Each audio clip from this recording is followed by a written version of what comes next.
Welcome back to the SS Friendship. Yep. Well, today we begin our long journey across the desert. Yep. Yeah, boy. Okay. I think we'll walk to conserve our energy. I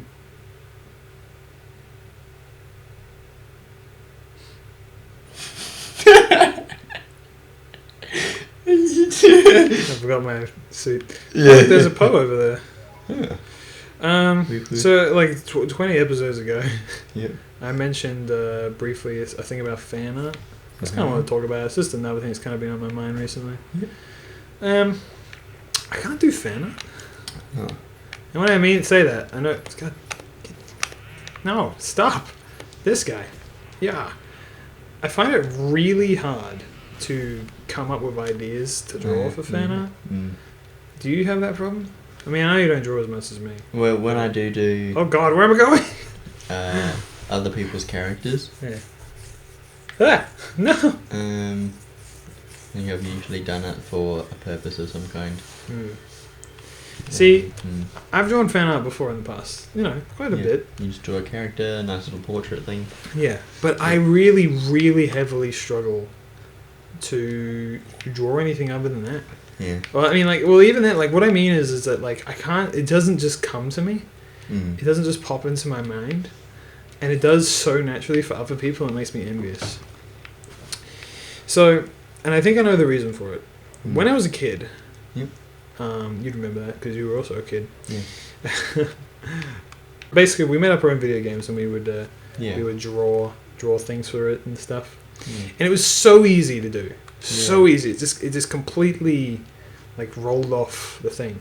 Yeah. I made like a left and so we made that. That was all I did. I never created anything of my own. None of my own characters or anything like that.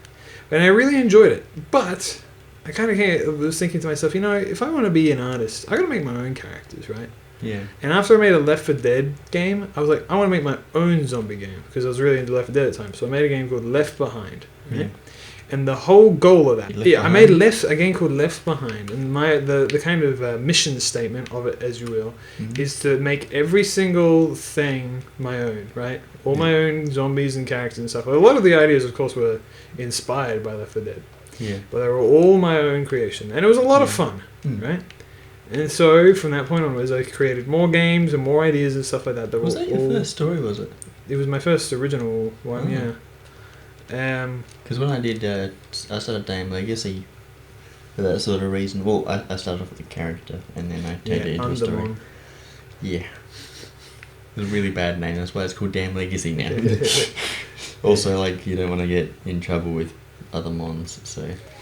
Yeah. And it's not about collecting monsters anyway, so it's just it's better off being called Damn Legacy. Yeah. I just kept creating stuff like that, and I love the idea that I could just...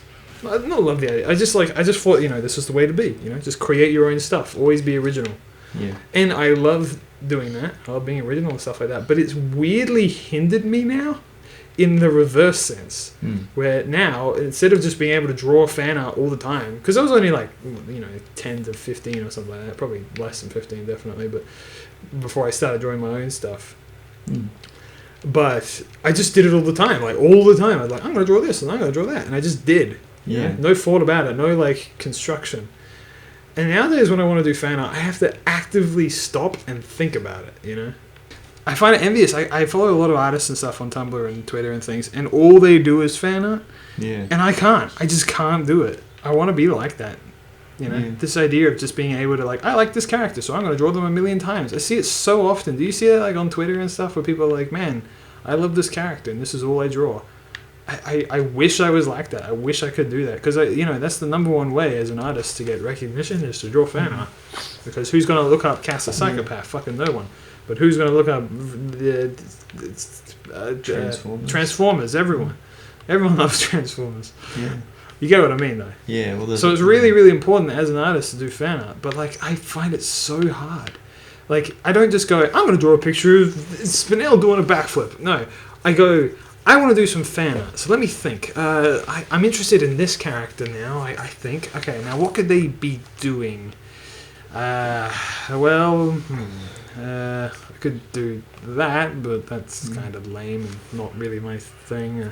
Maybe like a comic-y thing? No, I don't want to put that much effort into it. Like I just wish it would come naturally to me. Yeah. And I'm extremely envious of people who don't. So that's another part of my goals for this year. As I said, my 4 things, which is cast, animation, fan art, and commissions. That's what I mean by fan art. Yeah. I wanna try and do more, and some of them overlap. I have an idea for a fan animation, 2 fan animations. And when I say animation, I mean a proper animation. I don't mean just like a little rotoscope bit that I put at the beginning of a video. I mean like an actual freaking thing. Full scene. Commissioning artists is always nice to do. Posting, yeah. And then, I never do it for myself though. I only ever do it for them. And I think Penny does commissions as well. I think. Not anymore. Not anymore. Yeah. So like, there's plenty of artists, and who was the one that you commissioned to do your pictures of cast characters? Tomee Bear, who goes by Cake Goop, who does not do commissions anymore. Wow. Well, at least not currently. She had a mental breakdown last year, and she's still kind of suffering. She consistently goes back and forth from deleting her Twitter and stuff, and she very rarely makes art, and then she kind of... Whatever. It's not my place. But it sucks because I really, really liked her artwork and stuff, and she's I don't know. I don't know. You don't know what's going on. Yeah. I mean, I do, but I don't at the same time, Yeah. She's... Well, you don't know her in real life, so you can't really be sure what's going on. So yeah, basically all the artists that I really like have stopped and no longer pursuing that, or at least not for now. Tomee Bear, she goes by Cake Goop now. She comes back and forth. Right now she's not around, but I don't know. Hopefully she'll be back at some point. Sometimes getting fan art is just nice to. Well, it's not fan art if you commission it. But it's still nice just to see it in someone else's art style and see their own interpretations. I'll tell you what, it gives you a good idea of like what people think of your character designs. The ones by Tomee Bear are interesting. Because, or KQ for me, because it's like, so that's how people conceive my character at a first glance. Why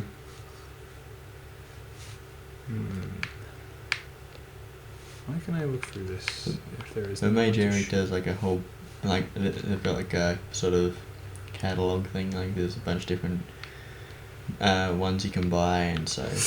You get sketch, usually, well I mean everyone's different, but usually it's like sketch, inked or line art, and then flat colours, and then full colours, and then backgrounds on top of all of them. Yeah. That's probably how I do it. The way I commission people is by... well, the reason why I do it, at least, is just because I like them, and normally they're in like a situation where they need a bit of money. It's like, hey, I need a bit of money, I'm opening up commissions again. You want to support them, you want to be supported. I'm more of a supportive artist than like I actually want to get someone to draw something for me. Yeah. Because that's the ultimate thing with me, is because I am an artist, I feel kind of weird asking someone else for art, because it's like, I should just do it myself. Also, this is King Bulbin. Yeah, it's the same guy. Yeah. He just killed his... Yeah, his horns have been slowly falling away because he's lost power, isn't he? Yeah. Oh, excuse me? I mean, because he used to have Kakariko, so he's sort of declined in power, and he hasn't got his shirt on anymore. Yeah, doesn't even have a shirt on. God, he's fallen from grace. Jesus. Sort of cash. Why don't you commission me to draw your entire comic? That'd do. I mean, how much would you charge? More than you can afford, probably. Like $100.